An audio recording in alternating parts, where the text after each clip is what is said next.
क्या जानना है? क्या है इस तरह मनाली का आपका जो वर्कशॉप, इसमें आप क्या क्या ऑफर करते हैं? What exactly? It's not only about the Manali workshop. I'll talk about the art retreat and why it is important for an actor or an artist or a normal human being also. So ये 10 दिन का जो retreat plan किया गया है, चाहे ये कोई भी शहर में हो जो नेचर के काफ़ी करीब है, जहाँ पर हम नेचर को एक्सप्लोर कर सकें, इसका अल्टीमेट मोटिव यही है कि एज अ ह्यूमन बीइंग हम कैसे इवॉल्व हो सकते हैं। एक एक्टर बाद में है, पहले वो एक ह्यूमन बीइंग है। और जहाँ तक मैं देख पा रहा हूँ कि आजकल एक्टर्स ने जज करना ज़्यादा शुरू कर दिया है रादर दैन सामने वाले को समझना, उससे एम्पैथाइज करना। सिंपैथी हम बहुत ज़्यादा देते हैं। तो ये पूरे रिट्रीट का जो प्लानिंग है, जो स्ट्रक्चर है, वो इसी पे आधारित है कि कैसे एक ह्यूमन इवॉल्व कर सकता है, वो अपने ह्यूमन अंडरस्टैंडिंग को डेवलप कर सकता है ताकि वो दूसरे ह्यूमन को समझ सके, उसके इमोशंस को समझ सके। सबसे बड़ी बात आती है कंसिडरेशन। आज के टाइम पे लोगों के अंदर कंसिडरेशन नहीं, वो सामने वाले के थॉट्स को, उसके इमोशंस को कंसीडर नहीं करते। तो ये वर्कशॉप उन्हें काफ़ी वल्नरेबल बनाता है इन टर्म्स ऑफ कि वो एक्सपीरियंसेस को जुटाएं, उन्हें समझें, उन्हें प्रोसेस करें और उसके बाद धीमे धीमे करके जो ह्यूमन अंडरस्टैंडिंग उसे डेवलप करें। एज एन आर्टिस्ट वो तभी ग्रो कर पाएंगे। जिसमें कि थिएटर गेम्स हैं, थिएटर एक्टिविटीज़ हैं, योग और प्राणायाम बहुत बड़ा रोल प्ले करता है, जो कि आपके माइंड मसल कनेक्शन को डेवलप करता है, ब्रीदिंग को इन्हांस करता है, बॉडी फ्लेक्सिबिलिटी को बढ़ाता है और आपको स्टेबल बनाता है। एज एन आर्टिस्ट अगर हमें क्रिएटिव होना है तो हमें स्टेबल होना पड़ेगा। अगर अनस्टेबल रहेंगे तो क्रिएटिविटी भी काफ़ी वेग रहती है हमारी। वॉइस प्रैक्टिसेस हैं ताकि हम अपनी आवाज़ को इन्हांस कर सकें। आवाज़ किसी भी किरदार का और इंसान का हथियार होती है। अगर वो उस पर काम नहीं करेगा तो वो सही ढंग से इमोशंस को कन्वे नहीं कर पाएगा वर्बली। तो ये पूरा एक स्ट्रक्चर है जहाँ पे फिजिकली हम चीज़ों को देखते हैं, वर्बली भी हम उस पर काम करते हैं, इमोशंस को भी समझते हैं। सो कंप्लीट एक रिट्रीट प्रोग्राम बन जाता है किसी भी आर्टिस्ट के लिए या ह्यूमन बीइंग के लिए, ताकि वो यहाँ पे आके एक नेक्स्ट लेवल पे ग्रो कर सके और एक अपने ही से एक लेवल ऊपर जा सके।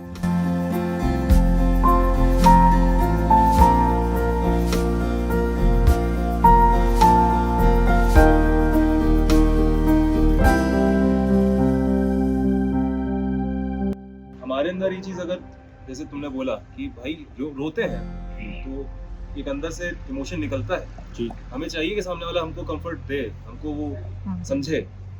पर इस फीलिंग, इस अर्ज के लिए अगर हम इंट्रोवर्ट हो जाए अपने आप के लिए अंदर, कि हम अपने अंदर ही उसको कन्फाइन करके रख दें कि नहीं नहीं नहीं ये मुझे फील ही नहीं करना है, खतरा वहां बोल नहीं रहा है, बात अलग है। लेकिन अपने आत्मा से भी अगर जब जिस दिन बोलना बंद कर देते हैं कि अरे हमें करना ही नहीं, ये चीज मेरे लिए बनी ही नहीं, खतरनाक चीज वहीं पर हो जाए और हम वहां पर वल्नरेबल होना बंद कर देते हैं। हम वहां पर एक बहुत ही प्लास्टिक नुमा हो करके रह जाते हैं। वो वही हो गई है सर, वही हो गई है, समझ रहे? फैक्ट है। Why acting? तो एक्टिंग इज अ प्रोसेस जहाँ पर आप दूसरे किरदार के भावों को समझते हैं, उन्हें प्रोसेस करते हैं और फिर उसे एक्सप्रेस आउट करते हैं। ऑफिशियली किसी इंस्टीट्यूट से नहीं फिल्म कर रहा हूँ या वर्कशॉप करता हूँ और साइमल्टेनियसली खुद काम करता हूँ एज ए टीम जो है। तो हाँ, मतलब बहुत सारे सवाल हैं, उनके भी जवाब ढूंढ रहा हूँ मैं। पर इन्हें मतलब इतना श्योर नहीं हूँ मैं कि यार कब मिलेगा वो। Like it's a discovering process. हर बार कुछ मिल रहा है मुझे और हर बार ऐसे लग रहा है कि यार और चाहिए। एक्टिंग इसलिए क्योंकि ऑफ कोर्स मैं एक प्रोफेशनल डांसर से ज़्यादा अपने आप को एक प्रोफेशनल एक्टर को ज़्यादा इमेजिन कर पा रहा हूँ rather than a professional dancer। और अपॉर्चुनिटीज़ भी देखी जाए तो प्रोफेशनल डांसिंग से ज़्यादा प्रोफेशनल एक्टिंग में है। एंड तो आगे जाके उसका टर्म मिला कि हाँ, इसको इस तरीके से अगर मैं जो करना चाह रही हूँ वो एक्टिंग की फील्ड में मैं कर सकती हूँ। I want to discover what is acting actually. कर रही हूँ, सब कर रही हूँ, but I am trying whatever I could. और कुछ तो बाकी सबको पता ही है। अगर आप फिल्मों में जाओगे, आपके पास पैसा, बैंक बैलेंस सब कुछ होगा, गाड़ी गुड़ी सब कुछ होगा, वो तो एक अलग चीज़ होगी सर। आप लोगों ने रियलाइज किया कि मेरा सवाल क्या था और आपके जवाब क्या थे? गेविन ने मुझसे पूछा सवाल कि तुम क्यों इंस्टाग्राम पे ये चीजें कर रहे हो? तो मैंने एकदम एकदम से बोला कि अच्छा लगता है, that's why I'm doing it. कि क्यों करनी है एक्टिंग, और उसके लिए जाना पड़ेगा बिल्कुल शुरुआत, जब पहली बार स्पार्क जागा है, और उस स्पार्क के बाद चीजें आगे कैसे बढ़ी, और बीच में एक पॉइंट आया होगा जहां पे आपको वाकई एक्टिंग करने में मजा आता हो, उस पॉइंट तक पहुंचना। जैसे मैंने बोला कि स्टार्टिंग में वो शाहरुख खान का बंगला देखा तो करना, मैं वहां जाऊंगा, वो मोमेंट को देखूंगा कि ये अच्छा, ये पहला रीजन था जिसकी वजह से मैंने एक्टिंग करना स्टार्ट किया, लेकिन ये बहुत ही मटीरियलिस्टिक रीजन है। और अगर ये रीजन आज मेरी उस टाइम मेरी लाइफ में आया, इसका मतलब है कि स्पार्क इसका कहीं ना कहीं पहले से था, इसलिए मुझे ये चीज हिट करी। I will go back again, और पीछे जाके देखता हूं कुछ था लाइफ में ऐसा, स्कूल टाइम में, घर में सुना, देखा, समझा, जहां पे आया, जहां पे अंदर एक स्पार्क जागा।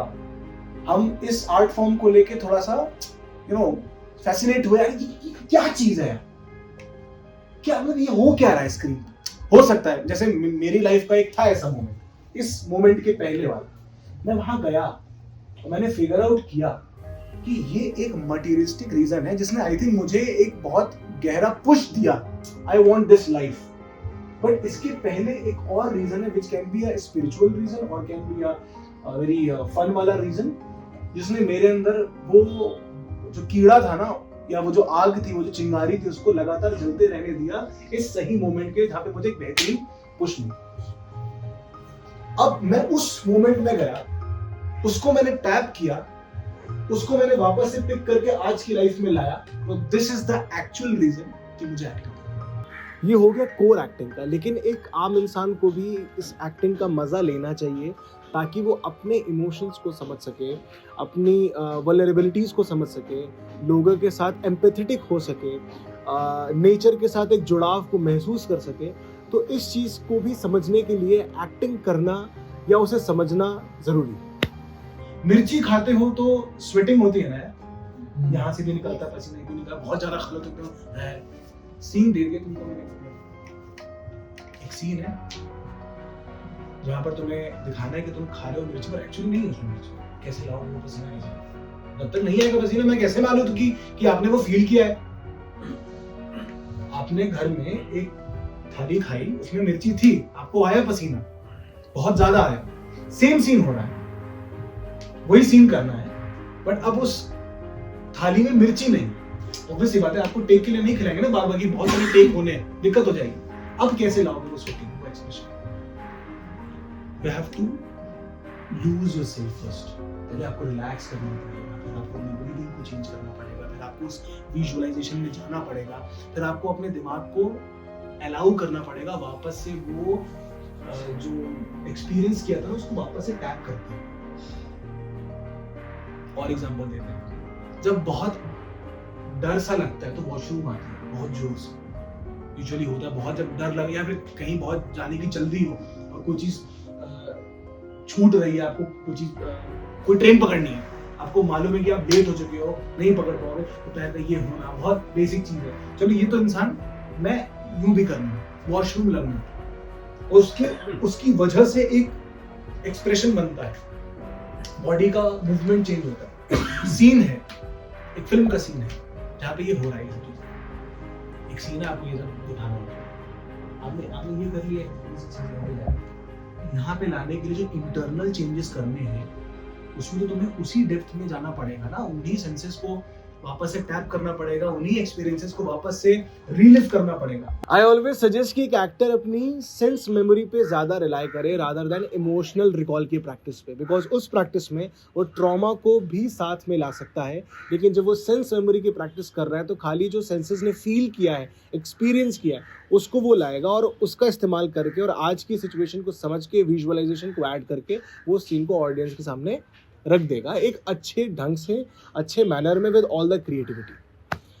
सो we are also heading toward the jamming sessions. Retreats में हम जैमिंग सेशंस करते हैं जहाँ पे हम म्यूजिकल जैमिंग करते हैं, पोएट्री जैमिंग करते हैं, शायरी करते हैं, क्योंकि एक्टिंग के साथ साथ जो बाकी के आर्ट फॉर्म्स हैं उनको भी समझना ज़रूरी है, उसे एंजॉय करना ज़रूरी है, क्योंकि तभी आप इवॉल्व कर पाएंगे as an actor, as a human being. Ram नारायणं जानकी वल्लभं, राम नारायणं जानकी वल्लभं।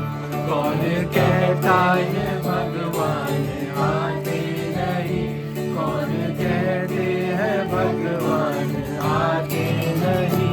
तुम मीरा के जैसे बुलाते नहीं, तुम मीरा के जैसे बुलाते नहीं। अच्युतम केशवम कृष्ण दामो चुरा लिया है तुमने जो दिल को, नजर नहीं चुराना शर्म, बल्कि मेरी तुम जिंदगानी कहीं बदल न जाना सनम।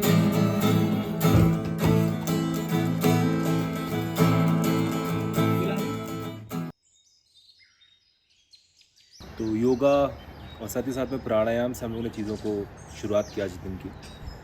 हाँ, काफ़ी इंपॉर्टेंट होता है एक्चुअली एक एक्टर के लिए प्राणायाम और योग को अपनी लाइफ में इंक्लूड करना, क्योंकि कई बार क्या होता है ना कि इमोशंस एक्सप्रेशंस सही से ड्राफ्ट नहीं हो पाते, क्योंकि आपकी बॉडी आपके साथ में एक सिंक्ड फॉर्मेट में काम नहीं कर रही। And there comes yoga and pranayama. आपको आपकी ब्रेथ पे कंट्रोल लाता है, आपकी बॉडी पे कंट्रोल लाता है। So yeah that's why we understood some standing poses, sitting poses, and along with the breathing techniques like Kapalbhati and Bhramari, body को काफ़ी synced, काफ़ी channelized कर पाते हैं।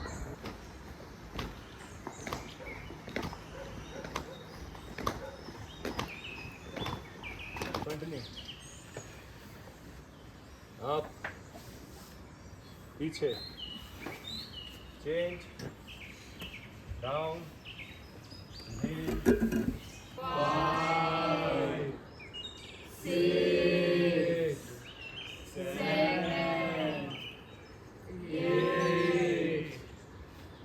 तो आज शाम को सर क्या प्लान है सेशंस में?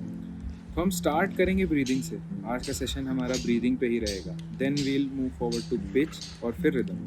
तो ब्रीदिंग की एक्सरसाइजेज, अपनी सांस को समझना, आप कैसे ब्रीथ करते हो, आप शैलो ब्रीदिंग करते हो, डीप ब्रीदिंग करते हो, आपको क्या इश्यूज आते हैं ब्रीथ करने में, और उसको कैसे फेस करना है, उसको कैसे चैलेंजेस को कैसे ओवरकम करना है। तो हमारा मेन फोकस उसी पे है, क्योंकि चाहे वो एक्टिंग हो, चाहे वो म्यूज़िक हो, या कोई भी परफॉर्मिंग आर्ट हो, डांस हो, आपकी जब तक ब्रीदिंग पे कंट्रोल नहीं होगा तो आप अपने एक्सप्रेशंस को सही ढंग से एक्सप्रेस नहीं कर पाओगे, इमोशंस को नहीं शो कर पाओगे। तो मेन फोकस हमारा आज की सेशन का ब्रीदिंग पे है, जिसको बोलते हैं कॉन्शियस ब्रीदिंग भी बोलते हैं, ठीक है। साथ ही साथ ये क्रिया योग एक योग की पद्धति होती है, उसमें भी इसको उपयोग में लाया जाता है। कॉन्शियस ब्रीदिंग में हमें ध्यान रखना होता है कि जो हमारी सांस है वही एकमात्र हमारे लिए एकाग्रता का माध्यम है, मतलब कि उसी पे हमें कंसंट्रेट करना है पूरी तरीके से। और जब आप सांस ले रहे हैं तो बॉडी में आपके लीस्ट मूवमेंट होगा। जितना एयर बॉडी में जाना चाहिए वो आप स्लोली लेंगे और उतना ही स्लोली आप उसको धीरे धीरे रिलीज आउट करेंगे। सारा का सारा फोकस आपका सिर्फ सांस पे रहेगा कि सांस कैसे अंदर आ रही है और किस तरीके से बाहर जा रही है। स्टार्ट करते हैं। बॉडी एकदम शांत।